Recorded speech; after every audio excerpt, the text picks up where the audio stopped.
1 kilometer away. And it was a dark night. About 9:30 p.m. It was raining cats and dogs, but it was a homesick. That's why I decided to go home to find my family. So.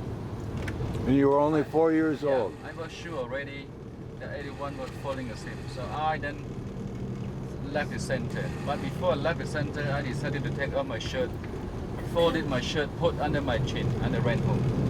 Reason why I did that because I was thinking that my shirt could get wet when I got home. Then my mom could have blamed me. So I did that. So I ran all the way home, about 1 kilometer away, and eventually found my home. So my parents saw me arriving home, and they were all surprised. Two things to make them surprised. First, they thought I might get lost on the way. Second thing, that was not the right thing to do. So they almost sent me back to the center the same night, but I asked them for one night stay, so they agreed to let me stay for one night. And they found some thorn cuts on my shoulders, on my arm, because I ran along the small path, and it was a dark night, so I had some thorn cuts, on my shoulders and on my arms. Even it was painful, but I was very happy to see my parents, to see my brothers, and I had a very good night's sleep with my family. The next morning I could not stay there longer, while everyone had to go to work. So I was taken back to the center by my mom.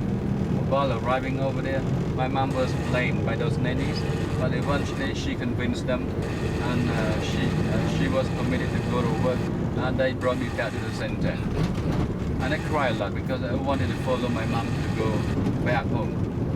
And about 2 months later, after that happened, Khmer Rouge lost the war to the Vietnamese, and then the Vietnamese arrived. Khmer Rouge started running away. So the kids were left over in the centers. So all the parents realized that they all rushed back to the center to bring the kids back home. So my parents went to pick me up, and later on we reunited. So we were lucky to be reunited, but we still lost about 20 members from our family. Okay? And I started my schooling just 1 year after the Khmer Rouge lost power, and I graduated from my high school in 1991. Then I came up to Phnom Penh here to carry on my education for my bachelor degree, and I did it in 1996. And I got my teaching degree in 1997. And later on I carried on for my MBA, which I had my MBA degree in 2007, 5 years ago. So I didn't lose time for education. That was good for me. Okay? The reason why I'm here in Phnom Penh, that's for my education and my job. Okay? So anyway, in Cambodia now we still remember all the past history that everybody went through. Now, how long were you apart from your family? They took you away when you were 3? I was away for about 1 year and 2 months. 1 year and 2 months. Yep. From the time you were 3 to 4. Yep. About 14 months. So my parents still remember well. My first brother also remembers everything. In a while we were not permitted to cook food at home. And my mom was very brave to cook chicken at home. But while she was doing the cooking work, my first brother was standing guard at the door, and he always made a signal to my mom while he saw somebody coming nearby. She was brave to do it about 5 times, and nobody spotted her.